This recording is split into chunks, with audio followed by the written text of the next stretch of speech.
ನಮಸ್ಕಾರ ನ್ಯೂಸ್ 11 ಕರ್ನಾಟಕಕ್ಕೆ ಸ್ವಾಗತ. ನಾನು ತಾನಮ್ಮ. ಸೋಷಿಯಲ್ ಮೀಡಿಯಾ ಮಾನಿಟರಿಂಗ್ ಸೆಲ್ ಅಂತ ಕಾರ್ಯರೂಪಕ್ಕೆ ತಂದಿದ್ದೇವೆ. ಕಳೆದ ಕೆಲವು ವರ್ಷಗಳಿಂದ ಈ ಸೆಲ್ ಅಲ್ಲಿ 7 ಜನ ಸಿಬ್ಬಂದಿಗಳು ಮತ್ತು ಒಬ್ಬರು ಇನ್ಸ್ಪೆಕ್ಟರ್ನ ಒಳಗೊಂಡಂತೆ ನಿರಂತರವಾಗಿ ಸೋಷಿಯಲ್ ಮೀಡಿಯಾದಲ್ಲಿ ಟ್ವಿಟರ್, ಇನ್ಸ್ಟಾಗ್ರಾಮ್, ಫೇಸ್ಬುಕ್, ವಾಟ್ಸಪ್ ಸಂದೇಶಗಳಾಗಲಿ ಇಂತಹದ್ದರಲ್ಲಿ ಯಾರು ಕೆಟ್ಟದಾಗಿ ಬರೀತಾರೆ ಅಥವಾ ಪ್ರಚೋದನಕಾರಿಯಾಗಿ ಬರೀತಾರೆ ಮತ್ತು ರೌಡಿ ಚಟುವಟಿಕೆಗೆ ಸಂಬಂಧಪಟ್ಟಂತೆ ಬೆಂಬಲಿಕವಾಗಿ ಬರೀತಾರೆ, ಇಂತಹದ್ದೆಲ್ಲವನ್ನು ನಾವು ಗಮನಿಸಿ ಸ್ವಯಂ ಪ್ರೇರಿತರಾಗಿ ಕೆಲವು ಪ್ರಕರಣಗಳನ್ನು ನಾವು ಕ್ರಮ ಕೈಗೊಂಡಿದ್ದೇವೆ. ಸುಮಾರು 40 ಕೇಸ್ಗಳಲ್ಲಿ ಆಕ್ಷನ್ ಮಾಡಿದ್ದೇವೆ. 7 ಎಫ್ಐಆರ್ಗಳನ್ನು ಸಹ ದಾಖಲಿಸಿರುವುದಾಗಿ ಎಸ್ಪಿ ಋಷಿಕೇಶ್ ಸೋನಾವನೆ ಹಂತಕರಿಗೆ ಎಚ್ಚರಿಕೆ ನೀಡಿದರು.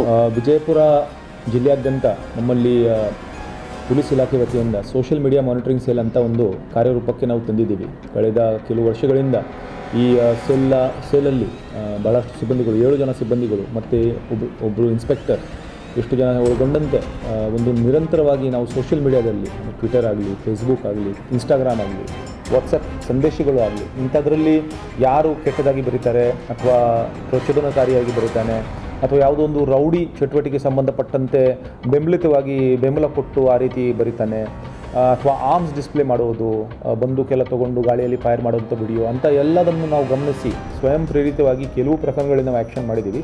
ಸುಮಾರು 40 ಕೇಸಸ್ಗಳಲ್ಲಿ ನಾವು ಇದರಲ್ಲಿ ಆ್ಯಕ್ಷನ್ ಮಾಡಿಸಿದ್ದೀವಿ.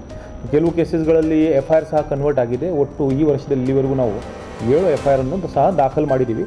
ಮತ್ತು ಇಂಥ ಚಟುವಟಿಕೆಗಳಲ್ಲಿ ಯಾರು ಪದೇ ತೊಡಗಿಸ್ತಾರೆ ಅಂಥವರಿಗೆ ನಾವು ಬಾಂಡ್ ಓವರ್ ನಾವೇನು ಹೇಳ್ತೀವಿ, ಅದು ಮುಂಜಾಗ್ರತಾ ಕ್ರಮವಾಗಿ ಅವರ ಮೇಲೆ ಪ್ರಿವೆಂಟಿವ್ ಆ್ಯಕ್ಷನ್ ರಿಪೋರ್ಟ್ ಹಾಕಿ ಅವರಿಗೆ ಬಾಂಡ್ ಓವರ್ ಸಹ ಮಾಡಲಾಗ್ತಾ ಇದೆ. ಮತ್ತು ಇಂಥ ಪೋಸ್ಟನ್ನು ಡಿಲೀಟ್ ಸಹ ನಾವು ಅದನ್ನು ಆವಾಗ ಮಾಡಿಸ್ತಾ ಇರ್ತೀವಿ.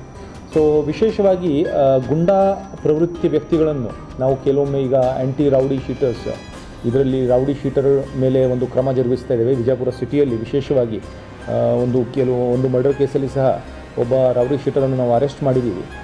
ಅದನ್ನು ಬೆಂಬಲಿತವಾಗಿ ಇದನ್ನು ರೀಲ್ ಮಾಡಿ ಹಾಕಿದ್ದ, ಅದಕ್ಕೆ ಸಹ ನಾವು ಟ್ಯಾಕಲ್ ಮಾಡಿದ್ದೀವಿ. ಈ ರೀತಿಯಲ್ಲಿ ನಾನು ಎಲ್ಲರಿಗೂ ಒಂದೇ ಹೇಳ್ತೀನಿ, ಯಾವುದೇ ರೀತಿಯ ಸೋಷಿಯಲ್ ಮೀಡಿಯಾದಲ್ಲಿ ಈಗ ನಾವು ಗಣೇಶ ಹಬ್ಬ ಸಹ ಮುಂಬರುವ ದಿನಗಳಲ್ಲಿ ಬರ್ತಾ ಇದೆ. ಯಾವುದೇ ರೀತಿಯ ಸೋಷಿಯಲ್ ಮೀಡಿಯಾದಲ್ಲಿ ಶಾಂತಿ ಕದಡಿಸುವಂಥ ಕೆಲಸ ಯಾರು ಮಾಡಿದರೆ ಅದರ ಮೇಲೆ ಖಂಡಿತ ಪೊಲೀಸ್ ಇಲಾಖೆಯಿಂದ ಬಹಳ ಕಟ್ಟುನಿಟ್ಟಿನ ಕ್ರಮ ನಾವು ಜರುಗಿಸಲಿಕ್ಕೆ.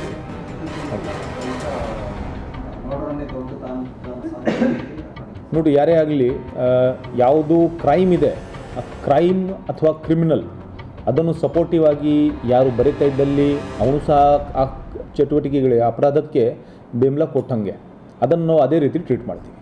ನಿರಂತರ ಸುದ್ದಿಗಾಗಿ ನೋಡ್ತಾ ಇರಿ ನ್ಯೂಸ್ 11 ಕರ್ನಾಟಕ. ಲೈಕ್ ಮಾಡಿ, ಶೇರ್ ಮಾಡಿ, ಸಬ್ಸ್ಕ್ರೈಬ್ ಮಾಡಿ ಹಾಗೂ ಬೆಲ್ ಐಕಾನ್ ನ ಒತ್ತಿರಿ.